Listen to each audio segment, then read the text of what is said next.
Linearization.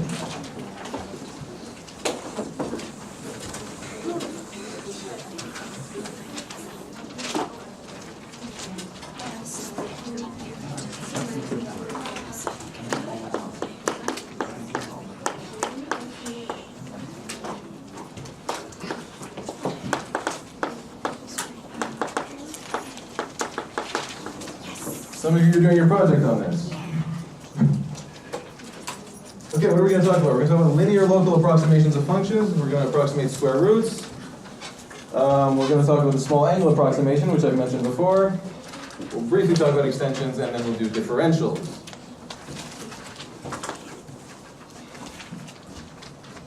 Okay. A lot of systems are only nice to work with at certain special points, okay? Which we might call operating points. So they're easy to analyze, or easy to think about. A lot of functions are only easy to evaluate at certain special points. So like sine and cosine are only easy to evaluate at, pi over 2, pi over 6, and so on. Square roots are only easy to evaluate at certain points. So what do we do when we're not at one of those points? Okay? And you go, well, use a calculator. How's the calculator doing it? Okay? And we're going to begin to understand that. Okay, so for example, if someone asks you what's the square root of, and we're going to do this, 9.3, how the heck do you approach that? Okay? Calculators aren't magic, right? They still have to do algebra. So how do they do that? Okay.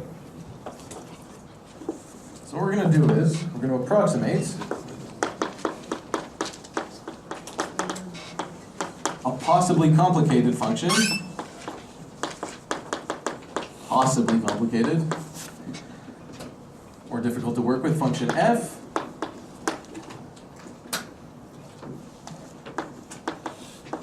by a simple one.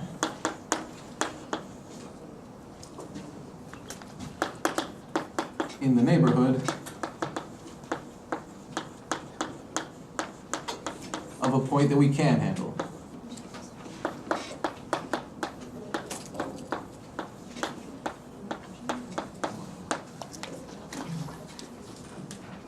Okay, the function is nice to us at certain points. Let's look at those points, and then around it, instead of using the complicated weird function, we'll use something simple that we can handle.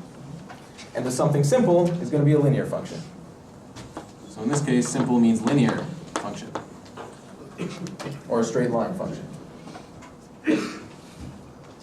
Okay? Okay. Okay, if we have the graph of a differentiable function, and we zoom in, and we're close to a certain point, what does the function look like? It's tangent. That's the line. Okay? So you approximate a function near a point, okay, by the tangent to the function at that point.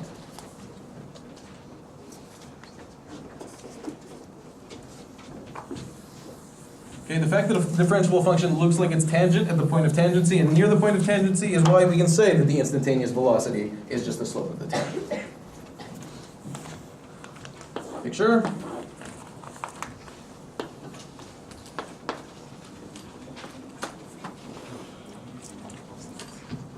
Okay, we have point A, where the function takes the value f at A. So suppose that point is nice to us in some way. Here's our tangent. Okay, and what we're saying is what? If we look close enough, the curve looks like the tangent. Okay, near that point, we can approximate this curve by the tangent. Okay, they're close together. Okay, so if this is weird and complicated, we can just approximate it using this nice simple thing. Okay, and that's what we're going to do. What's the slope of the tangent at A? The derivative at A. Okay, so we can write the equation of this line as follows. In point slope form.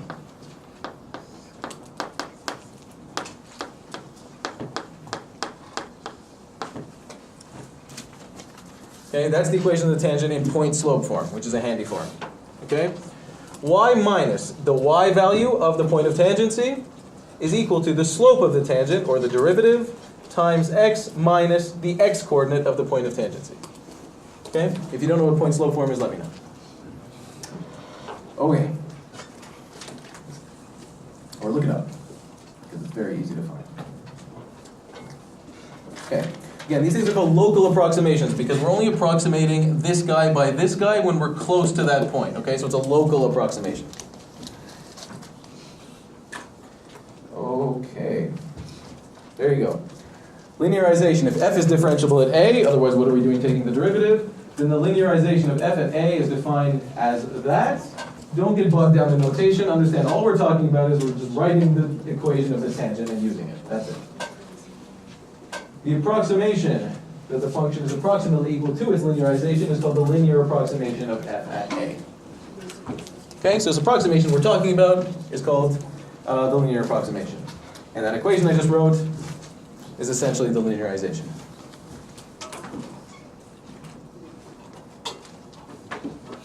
Okay. If you want a name for A, you can call it the center of the linearization or the operating point or anything like that.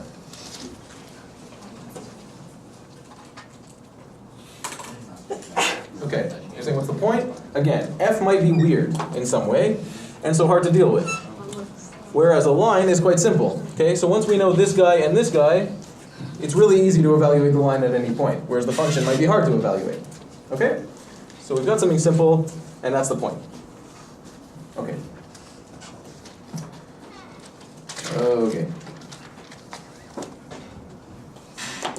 As promised, example. Approximates.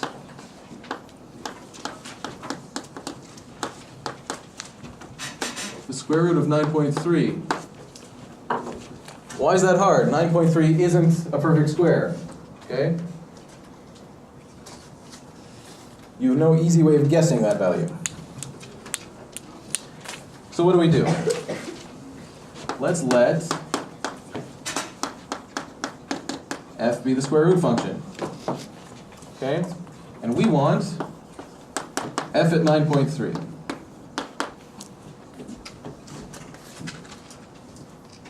Again, this is an example of a function that's nice at certain points, but sort of mean and confusing everywhere else. Okay? F at 9 is easy. Okay? The square root of 9 is 3. That's nice. So let's do that. Okay? We'll use 9 as our center.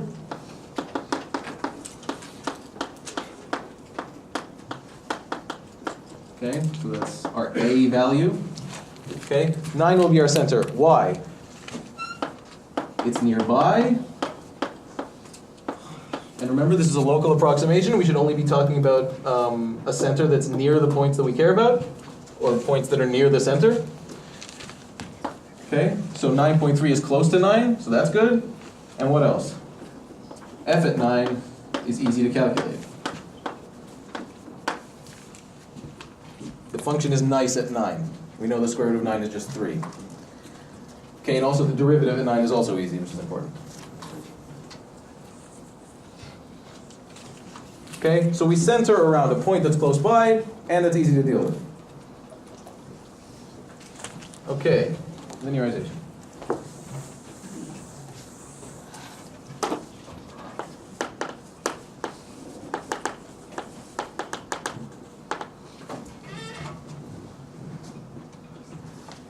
There's the function.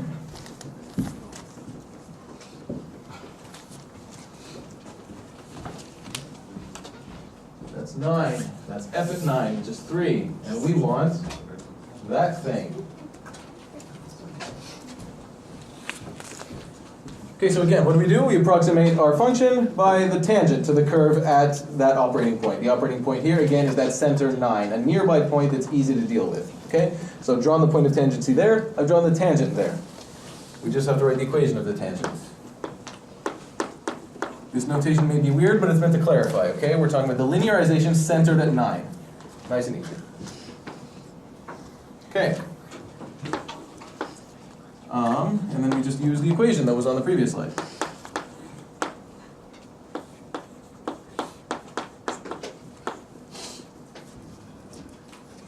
Okay? Again, there's very little to memorize. If you understand what's going on, you can do all of this from scratch every time. You don't need to remember this in any way. Okay. What's f at 9? It's just the square root of 9, just 3. What's f prime at 9? However you want to figure it out, the derivative of the square root is 1 over 2 times the square root.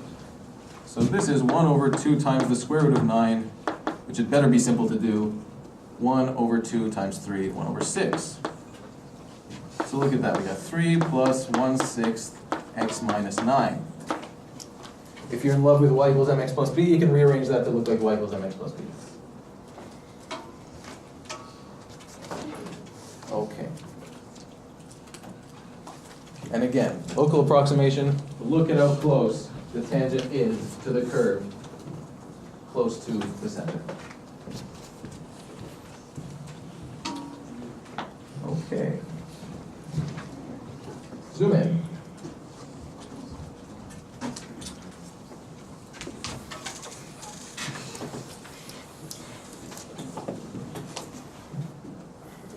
Okay.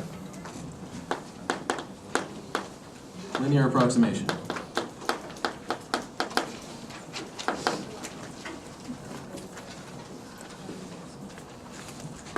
Okay, what are we saying? We're saying f at x is approximately the linearization for x near 9.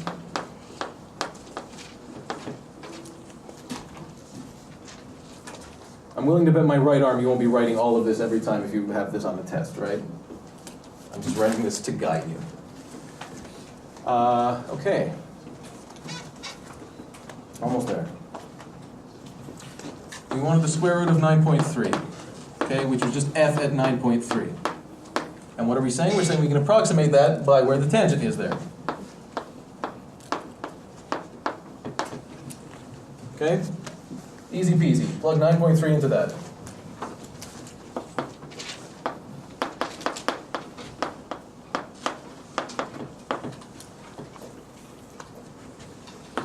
Three plus 1/6 times 0.3. 3.05. Okay? We centered there. That was our point of tangency. We built the tangent. We wanted that value. We wanted to see where the black line is at 9.3. We approximate that by where the tangent is at 9.3. Look at how close they are. Okay? That's all we did here. We made a tangent and we evaluated it. Okay.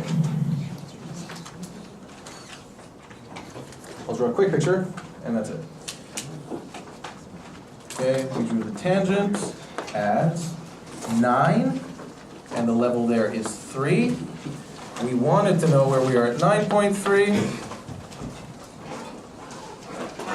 The true value is f at 9.3, but where the tangent is L9 at 9.3. So that's it. We approximated that by that.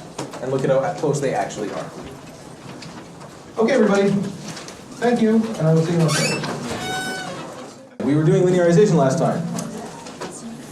We introduced it.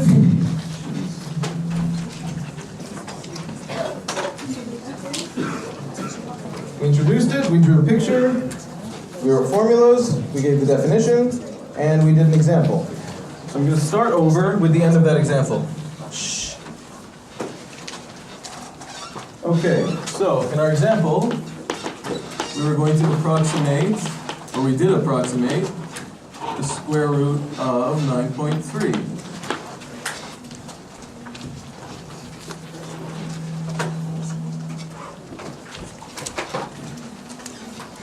Okay. We're approximating the square root of 9.3. You already have all of this. So we let fx be the square root function. And then we built our linearization centered at 9.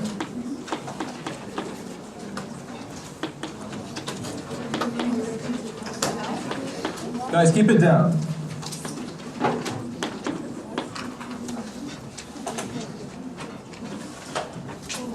Okay, and then we use that to approximate square root 9.3.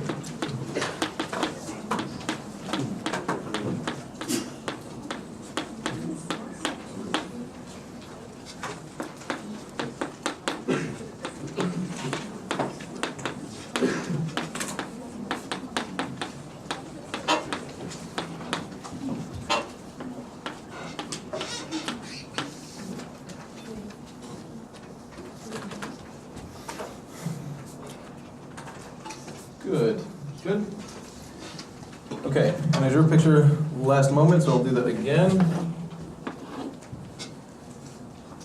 This is our curve.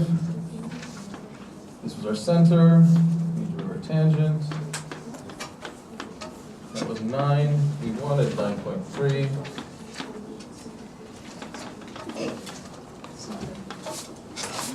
Okay. So what was that? That was f at 9. The thing we wanted was f at 9.3. And the thing we got was the tangent approximation, or the linear approximation of the value, which was centered at 9, evaluated 9.3. Pretend those marks line up with the things I drew. Okay. All right? That's all stuff I showed last time. Okay, pick a center, draw a tangent, then evaluate on the tangent and say that that's approximately equal to that if you're close enough to your center. Okay, and as the picture makes clear, they are incredibly close.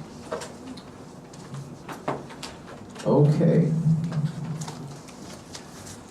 You should be able to make sense of these kinds of things. So what are we talking about here? What is this? That's the y value at the center. Okay? So, near the center, okay, our approximate value is given by the value at the center, the y value at the center, plus the slope of the tangent, times how far away we were from the center. Okay? Again, that value plus the slope times the run, which should make perfect sense. Okay. All right.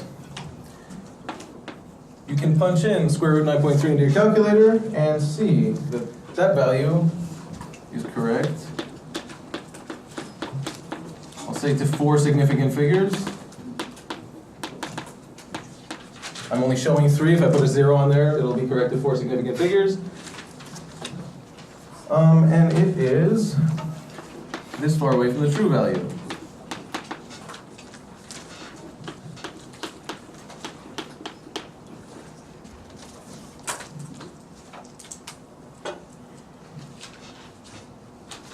Okay? So you guys do labs, you know how to compare numbers. Compare that to whatever you get out of your calculator. You see the percentage error is just that, which is tiny, which is nice. So linearization has value. Okay, notice that as we get farther and farther away from our center, we become less and less confident in the validity of our approximation, right? If we're trying to approximate out here, that'll be stupid, okay? With this center. Okay, so this center is only good for approximating stuff close by. Okay, so as we get farther and farther away, the error becomes more nerve-wracking. And we can get as close as we want to the true value by staying within a sufficiently tight interval around the center. The volume is driving me crazy.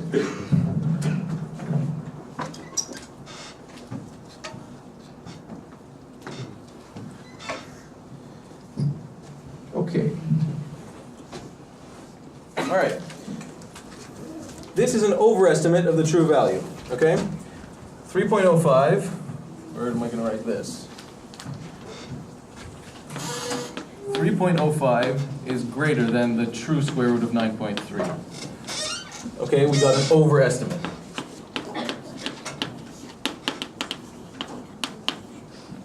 Okay, which makes perfect sense. Look, the tangent was above the curve at 9.3, so our estimate was higher than the true value. Okay, if the tangent was below, we'd have an underestimate. Okay, tangent above curve, or above the curve, gives an overestimate.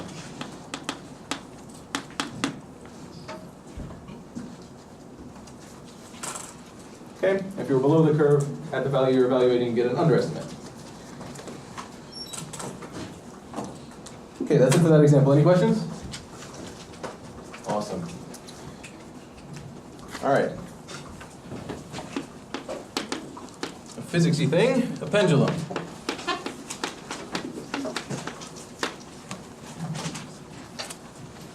Like in a grandfather clock. All right, so we got something like a hinge there. We've got a massless rod that's stiff of length L. We have a mass M. And we have here an angle theta.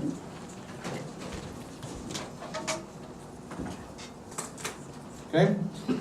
There's a thing there's a thing hanging on the ceiling or whatever it's doing that. Okay, using Newton's second law, and you can look this up or ask me if you want me to show you, you can write this. The second derivative of theta with respect to time is equal to minus g over L sine theta. G is 9.8 meters per second squared, the acceleration due to gravity on Earth. There is no nice way to solve this. No matter how smart you are, you can't solve this nicely. Okay? But we can come up with an approximation. Okay? So, if the pendulum doesn't swing very far from side to side, what could possibly be here? There you go, value added. If the pendulum doesn't swing very far from side to side, that's heavily censored, by the way. Then we can approximate sine theta by its linearization at 0. So, if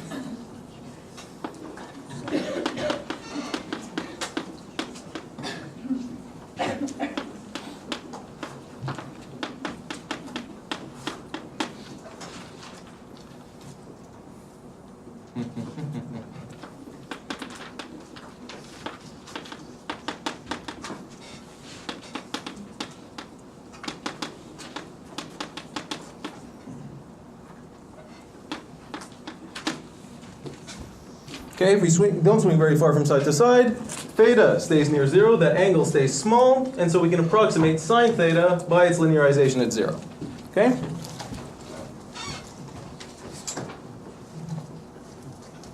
Like that. Okay? So if we're staying pretty close to 0, then we can just use that line to approximate sine theta.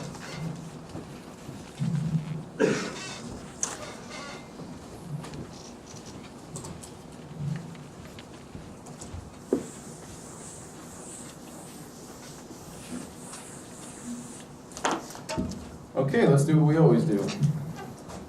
Our function is sine theta. We're making a linearization around 0 because the angle's staying small and because 0 is nice. And we just use what we were told last time. All good? Just copy what we had last time. And the center now is 0. Okay.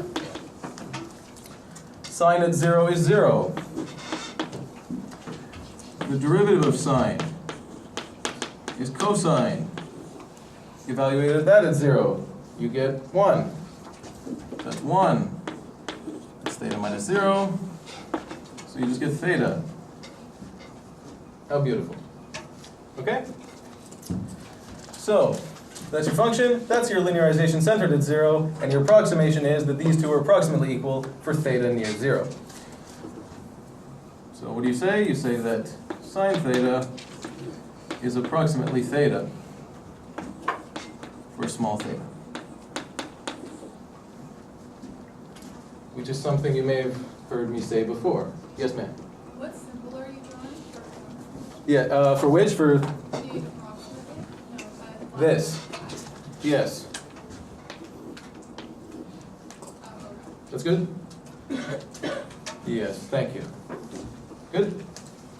Okay, yeah. Can we use cosine with the dot? I don't think we care.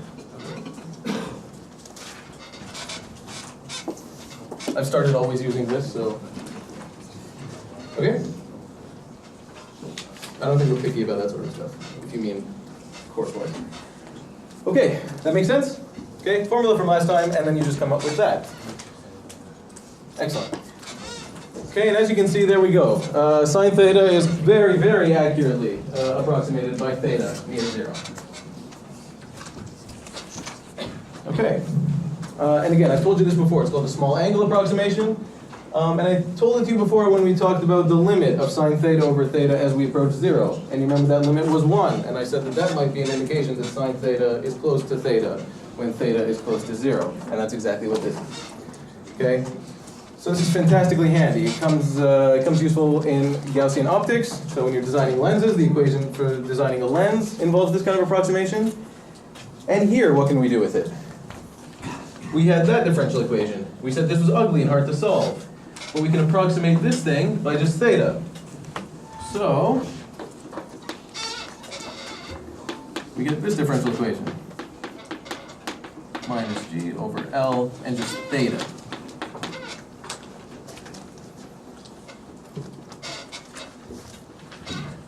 Put approximately in there again.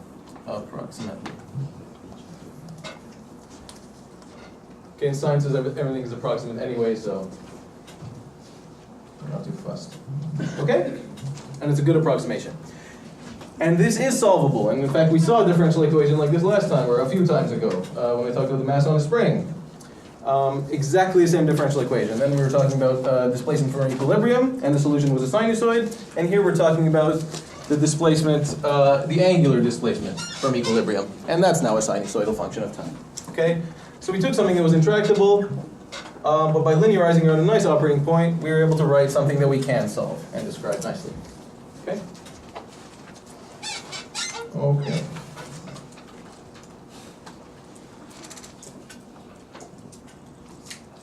Okay, very good. A brief look into my past. I used to be in engineering.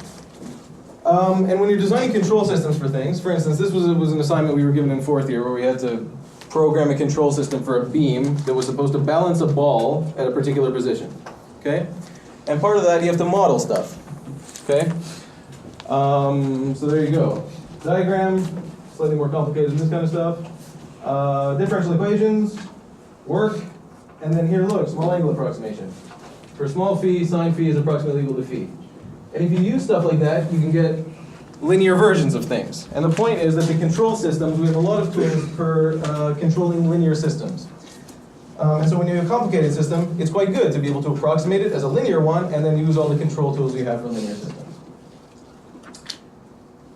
And that's that. Now, I'm going to show you next class or in tutorial, I'll show you some examples of linearizations from what I did in mathematical physiology, which might be more interesting than that. But it's an adorable robot.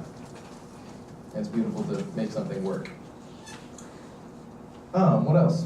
Finally, every linear law you see in science is going to be a linearization. It's going to be a linear approximation of something that's really happening. Okay, so for example, Hooke's law, which is the force exerted by a spring, is proportional to the displacement from equilibrium. It's not really exactly proportional, okay? Springs aren't that friendly, okay? But within a sufficiently small interval around equilibrium, that will be true, okay? Approximately. So every natural law that you see that looks like its proportionality is really an approximation. It's really a linearization. Okay? These are useful, and they show up a lot. That's the lesson there. Okay? All right, something you saw in your assignment, some of you that did this. Okay. You don't need to know this, okay? This is just to tell you where these things can go. Okay, so the question is, why would you just do a linear approximation? Okay, so this is the one we just did. Why would you just approximate sine theta by a straight line like that? Okay, why not pick something more complicated? Maybe you can get closer. Okay, maybe you can get closer to sine theta, close to 0. Okay, so for instance, instead of using a line, why not use a quadratic? Now, the line we made did what? It matched the function, it matched its value at 0, and it matched its first derivative at 0. Yeah, that's what all this was. Okay, or it's what this results in. The approximation matches the function's value and first derivative at 0. Please don't worry about writing this obsessively, it's not part of this course. Okay, how about a quadratic? A quadratic that matches the function's value, first derivative, and second derivative. Or a cubic that matches the function's value, first derivative, second derivative, and third derivative, which is what this is. Okay? Close to 0, we get better approximation. And look, it's also doing more. Okay? It's covering more of the domain. And we can do better. Okay? These things are called Taylor polynomials, okay? And so the linear approximation, or the linearization, was just a first degree Taylor polynomial. This is the third degree one, there's the fifth degree one, there's the seventh degree one. And magically, not only are we getting better near zero, but we're getting more valid results elsewhere, okay? This thing is somehow magically snaking its way along the entire function, okay, or toward along the entire function, based only on the values of the function and its derivatives at zero, which is unbelievable, okay? So to build that thing, all we did was use the value of the function here and the values of its derivatives there, and somehow this thing manages to snake its way along the function like that. And you can imagine going along forever, quote unquote forever, and if you do that, you get what's called a Taylor series, and that's incredibly important and common in math. Okay? Okay. The point was, we can do better if we want, and we get things that are useful for various other applications as well. Those things are called Taylor polynomials in series, and if you want to take 128, you can find out about them there. Okay?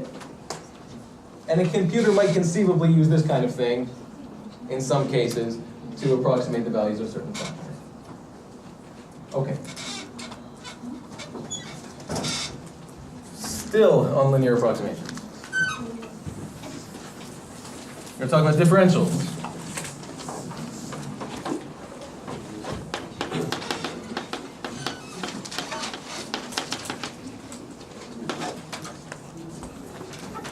Okay, this is a sometimes convenient way to talk about linearization and linear approximations.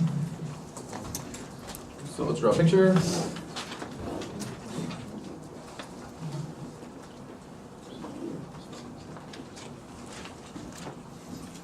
Okay. Y, x. This is y equals f at x. I'll get a different color.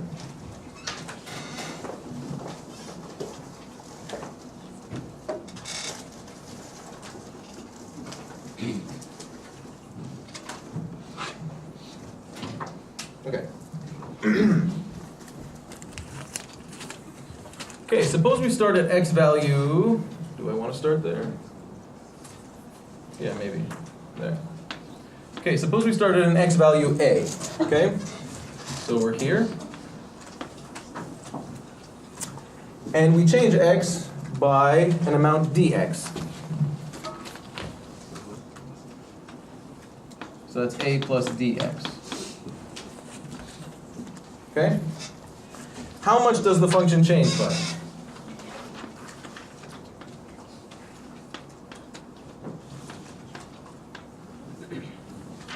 Okay, we change x by an amount dx starting at a. How much does the function change by?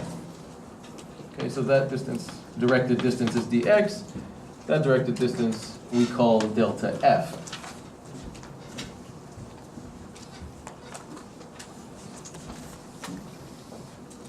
Okay, and that's just equal to f evaluated at a plus dx minus f at a.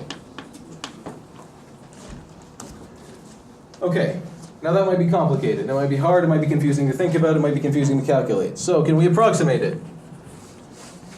Using a tangent, as usual. So let's make a tangent.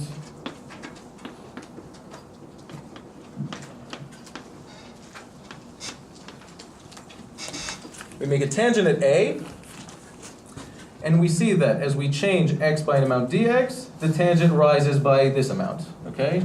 And we call that amount df. Okay?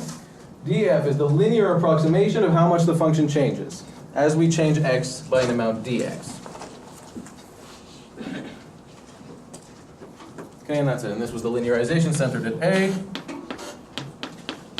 Again, don't worry too much about this kind of notation.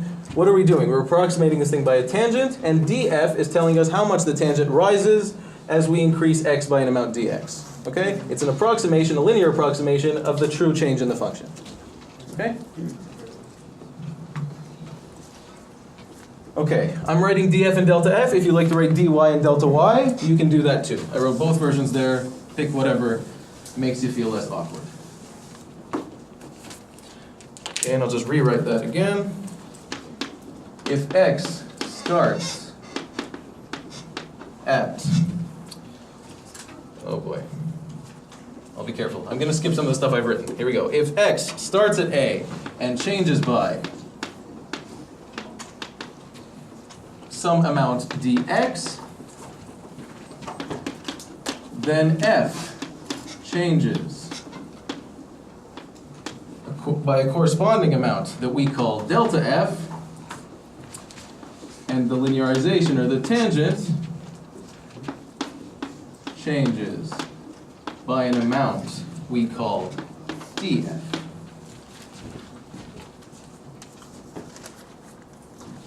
Okay, and you can see that that df is just the derivative at that point, A, the center, multiplied by dx.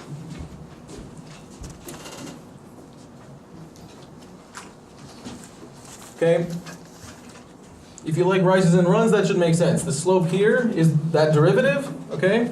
So if you go over by dx, you should rise by the slope times dx. That should make sense. If that doesn't make sense, write out the equation for the linearization, do some subtractions, and you'll see that the amount of the change is given by that. Okay? Okay, so there's a definition for differentials. If y is equal to f at x, where f is a differentiable function, then we define the differentials dx and df as follows. Given any value of dx, the value of df is given by what we just talked about. Okay?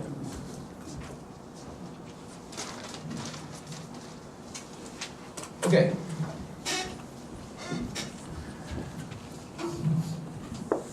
Again, this is just another way of talking about linear approximations. If dx is small,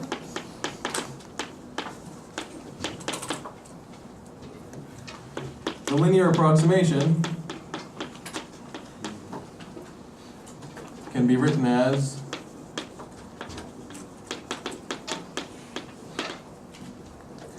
the true change in f is approximately that approximate change in f. Okay? This is the true change in the function as you increase by dx. Okay? As you increase x by dx, this is the true change in the value of the function. This is the approximate change in the value of the function given by how far the tangent increases. Okay? Again, nothing really new, it's just different notation, which is sometimes convenient. Okay? If you want, you can think of dx as an independent variable. Okay? So you pick a value for dx, and that determines the value for df in a sense. Okay?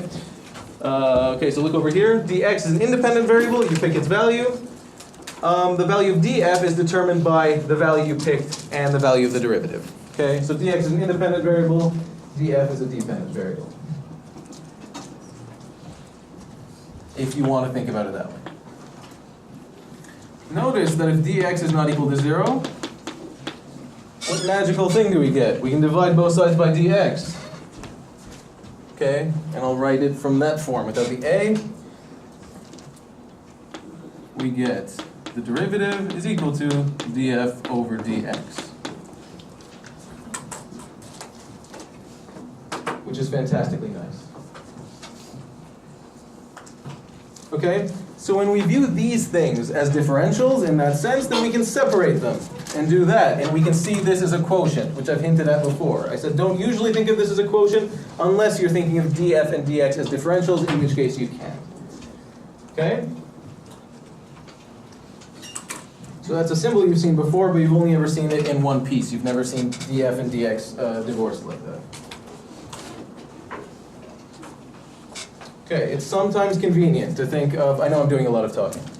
It's sometimes convenient to think of df and dx as what are called infinitesimals, okay? Impossibly tiny quantities, and that's how Leibniz thought about them. And finally, I'll point out that we're going to see these kinds of symbols a lot when we get to integrals. Okay? Alrighty. Differentials are very useful for approximating changes resulting from small changes in an independent variable, or in talking about error and approximation, or measurement error and measurement uncertainty, which is very important in science. So let's do an example of that.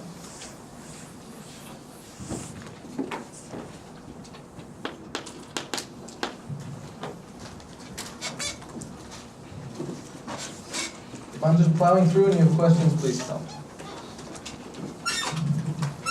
Measurement error. Okay, a sphere again. Picture your favorite sphere. Here we go. We have measured the radius of a sphere to be 2 meters. We then determined its volume. Pretend that I've added a few significant digits there. We've measured the radius of a sphere to be 2 meters. We then determined its volume according to the formula for the volume of a sphere. The magnitude of the error in our radius measurement was at most 0.1 meters.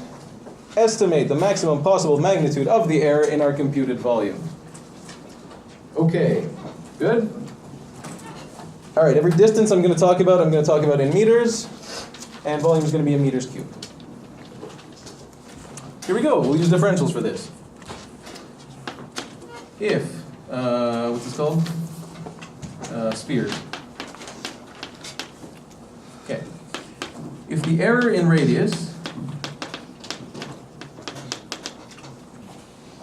measurement is dr, okay, so a small change in radius.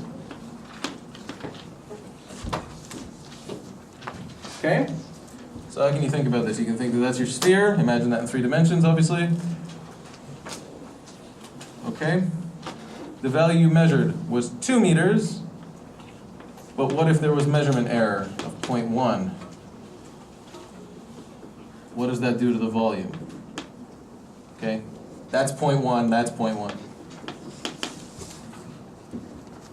Okay, so if you measured 2 and the real radius was 0.1 on either side of that, at most, what's the resulting change in volume, or the resulting error in volume? Okay, first of all, note that that amount is small compared to 2, okay? The error is small, thankfully, okay? So we can talk about a linear approximation.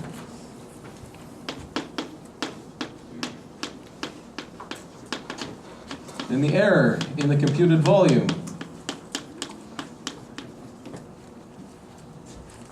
is delta V. Okay? We had an error in radius of dr, 0.1. What's the error in the computed volume? It's given by delta V, how much the volume would change if you change the radius by that much. And what did we say? We said that because we're talking about a small error, we can approximate this kind of change, the true change, by the differential. Okay, which is what I was talking about here. Okay, what's the definition of the differential? Take the derivative and multiply by dr. Okay, what's the derivative of v with respect to r? You bring the 3 down, you reduce it by 1 upstairs, you wind up with 4 times pi r squared.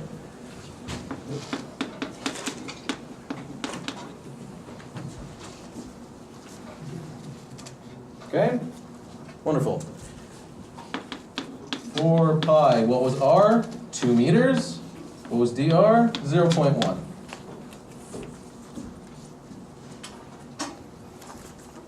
Okay, so the answer we get is approximately 5.03 meters cubed, because it's a volume.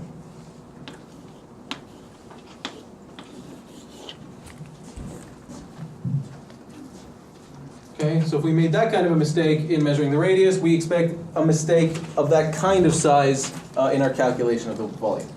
Okay? Yeah. And you know that 0.1 corresponds to the dr? We let it be that. Okay, we say that that's the change in the radius, and if that is the change in the radius, then the resulting change in the volume would be dV. Does that make sense? Approximately. It's exactly delta V, it's approximately dV.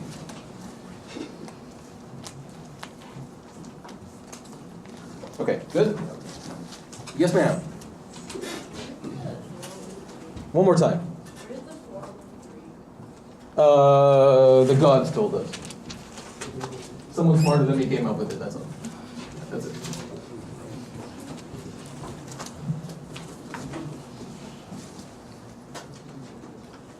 Okay, it was given because we didn't want to figure it out. Okay? All right.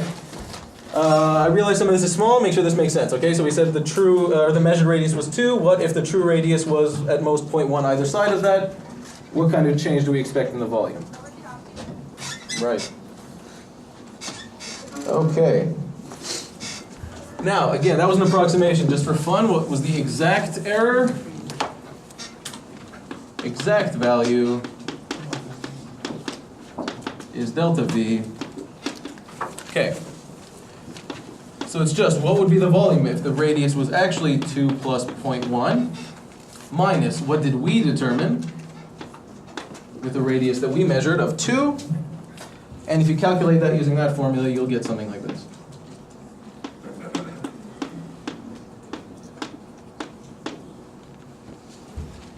That's not a bad approximation of that.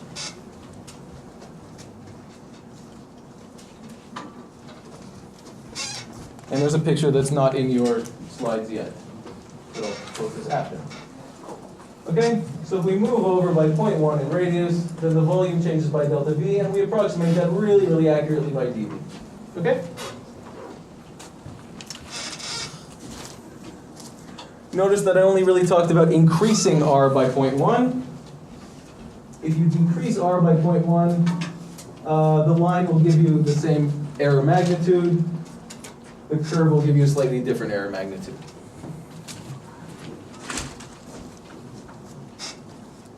If you didn't understand what I just said, don't worry too much. Okay, so what was the point? We got something close to the true value, and it was a lot simpler to make up and think about. Okay, final note on this. Notice that dV, do I want to write it there? dV over V, what is that? The relative error, okay? dV was given by this thing.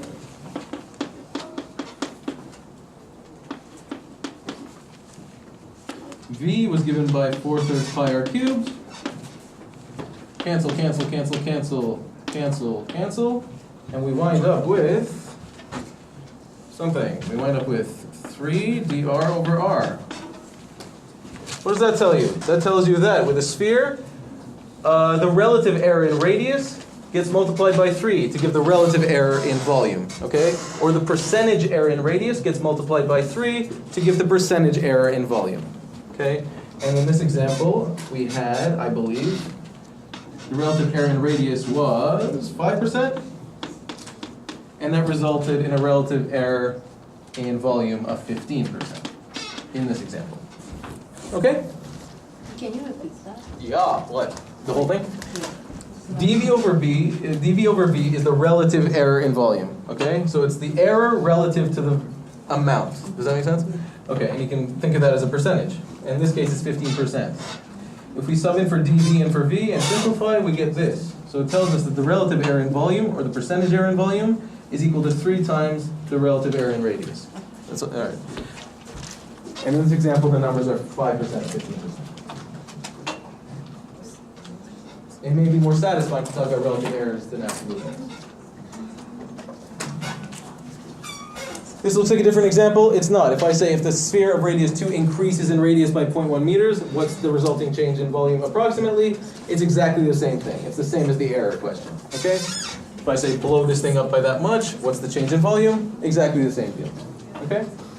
And notice the change in volume is approximately the surface area times the radius, which is an interesting and beautiful thing. In case I misspoke. Approximately equal to the surface area times the change in the radius. Okay? So the amount of volume you gain is how big this area was times how much you change the radius by, which seems appropriate. Go ahead. How do you get dr over r at 5%? One more time. On the last side of the word, Yep. how do you get dr over r is equal to 5%? dr was 0.1, r was 2. Oh, That's it. thank you. No problem. Okay? All right. Good? All right. So by the way, if you ever forget the equation for surface area or for volume of a sphere, you can use this kind of thing, okay? The derivative of volume with respect to radius is just surface area. They're related.